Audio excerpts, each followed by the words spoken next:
Hi sa inyo lahat. Ipapakita ko po ngayon ay kung anong ginamit ko sa mukha ko or ano yung everyday look or parang routine na siya, parang gano'n na lang. So, ngayon, tapos na ako kanina naghilamos ng mukha. Tapos, kailangan tuyuin mo muna yung mukha mo sa towel kung meron ka mga masakasa.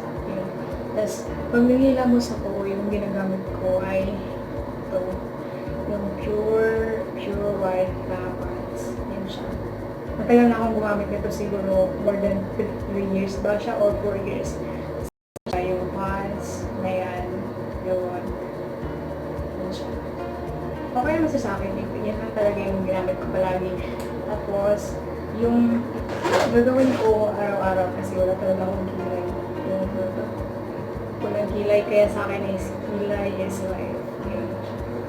Kaya, ang ginamit ko lagi ay itong matagal na siya yung Maybelline na ganito. Ayan siya. Mura lang po, para nakaserata sila ngayon. Tapos, yung moisturizer ko, ito siya. Yung Myra E. Yan siya. Pero matagal na rin akong gumamit ito, siguro mga 3 years na rin.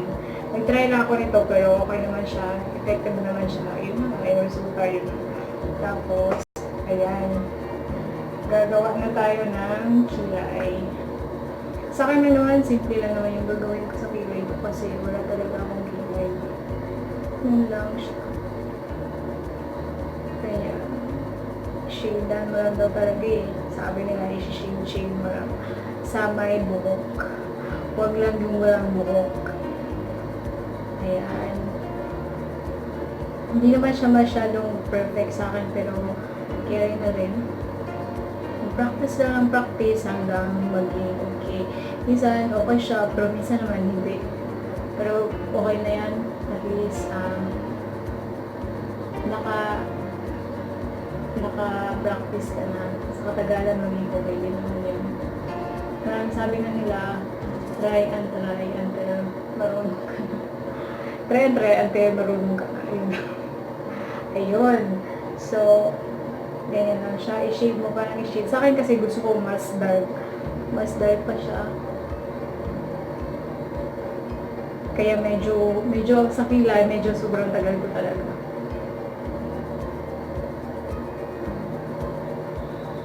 So, minsan wala siyang pointed sa kabila or minsan wala siya. Kailangan kasi yung may pointed sa kabila. Yung parang ma-shade mo talaga yung kilay. Kasi ang pangit naman pag wala. Yun sabi nila, pag hindi masyadong madark, babasahin mo daw ng tubig yung dulo ng eyebrows. Para mag-ano siya, dadaan siya. Minsan kasi wala siya, babagnurin mo siya ng babagnurin sa kilay nang wala pa rin siya. Pero sabi nila, basahin mo daw konti para magkaroon ng kulay, makulay din siya. Pero totoo naman, sa akin naman ginamit ko rin, binabasa ko rin siya konti yung dulo para may ano siya, dadaan siya. Ayan, gaya na sa akin yung simpleng araw-araw na kilay. Kasi wala talaga akong kilay. Kita niyo naman kanina, wala talaga akong kilay. Kaya di na rin ako makalabas pag walang kilay. Ayan. Pasensya na sa kasi first time ko na gagawa ng video, medyo hindi ko talaga siya okay, pero try ko lang i-try. Hindi lang talaga siguro sanay ako sa camera eh. Kaya try lang ako ng try. Ayan yun, ganyan lang yung kilay ko. Araw-araw. Yan. Yan siya. Tapos, pag hindi pa yan okay, mamaya dagdagan natin. Mag-moisturizer muna tayo. Ayun, sa akin ito yung gamit ko din araw-araw moisturizer. Myra E. Pero bago nata yung packaging nila ngayon. Parang packaging nila ngayon, parang red ba siya or dark pink, parang gano'n nata. Binago nila. Ayan, hindi ganun sa akin lang. Ito lang, ganito lang yung sa akin. Ganyan lang. Moisturizer.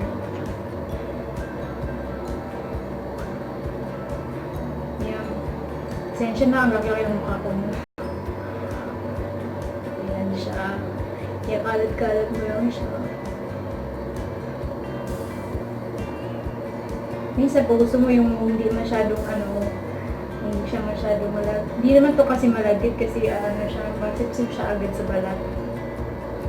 Kung gusto mo magtipid, di kontiin mo lang, basta ikalat mo lang sa mukha mo. Talaga, ikaw na yung bahalag mag-try or mag-budget kung gaano kadami ilalagay mo or gusto mo ba madami. Pero sa katagalan, magdadry din naman ito eh. Mawawala din siya. Kaya muna natin yan ng mga ilang minutes. Sa akin lang yung mga ilang minutes, kabayan ko lang yung siya nagawin. Tapos, pag hindi pa ako nakontento sa kilay ko kasi parang medyo hindi pa siya okay, babalik na naman ako. Sorry, babalikan ko na naman siya ulit. Ang hirap talaga gagawa ng kilay, dito talaga ako nagtagal. So, ganun ako. Minsan hindi pa nga siya okay, pero natagalan pa rin. Pero hayaan mo na, at least, nagkaroon din ako ng kilay.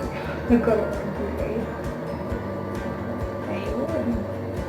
Kaya rin na.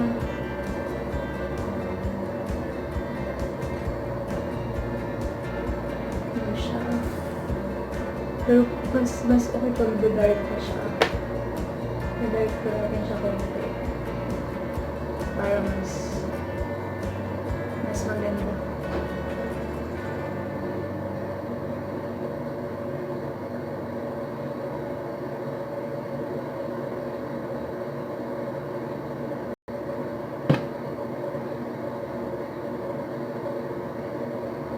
Tapos, pag may lagpas-lagpas, ikaw ang bahala na magbura-bura. Kasi sabi nila, pwede rin naman siya burahin sa, ang tawag yun, concealer ba yun? Or, parang foundation, kaya ilagyan mo lang daw siya para mabura. Yun yung gamit nila. Pero sa akin, pag hindi, lang, araw-araw, kung kinakamay ko lang, kung magbura. Minsan nakatiming ako, maganda siya. Minsan naman nakatiming ako, hindi siya maganda. Kaya matagal ako. Yun. Mahirap talaga pagpipilay. Pero, magagawa mo rin. Tsaga-tsaga lang. Ayan. Pwede na siya. Tapos sa akin naman, pag araw-araw, nag-curl ako sa pigment ako. Tapos, may gagawin din ako sa parang sa eyelid. May nakita ko sa video na parang simple lang siya, pero okay naman. I-curl mo lang siya, yung gano'n. Tapos, parang pang araw-araw lang na look ba? Gano'n.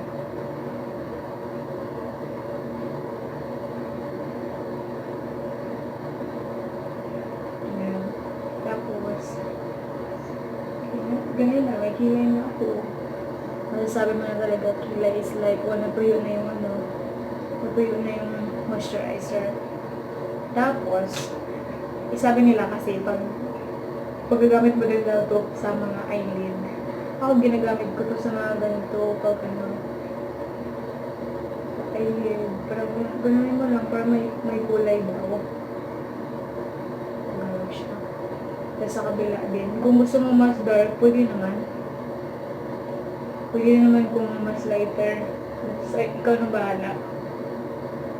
Pero sa akin kasi, nagdepende lang. Pero pag madali ka, sobrang madali, bahala na. Basta nagkaroon ka ng ganito or nagkakilay ka na, pwede na siya.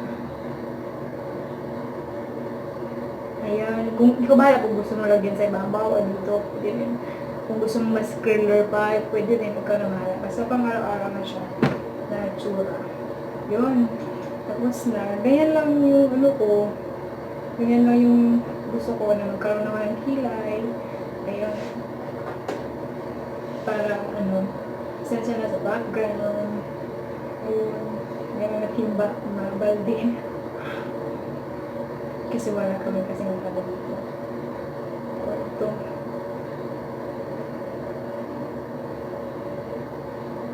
Ayan siya. Yan lang, simple lang siya. Yan siya.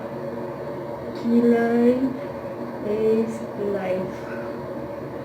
Okay, yan na yung ako na gusto ko pang araw-araw na look. yun lang, basta magkakilay ako, okay na. Pwede na ako mapupunta sa labas or mag-mall. Ayun, okay na. Ay, Kilay is life. Yun.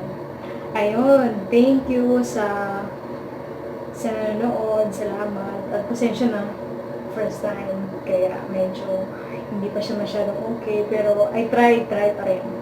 I try my best na maging okay siya or mag-improve ba kaya. Ayun, thank you. At sana mag-subscribe kayo. Thank you so much. Dati kasi, marami din akong naghihawat, pero nagsubok ako nito. Basta nag-try lang ako, tapos sabi nila, may nag-advise pala na dapat pala daw manghilamos ka umaga, tanghali, at saka gabi.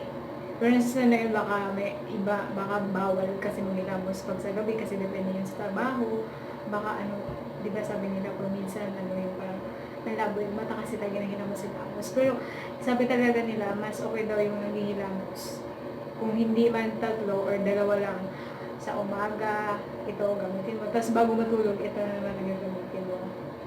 Tapos, isa sa'yo na yun kung sabi nga nila sa about may nilalagay silang moisturizer kagabi. Kasi yung moisturizer na malaki, pwede yun sa gabi.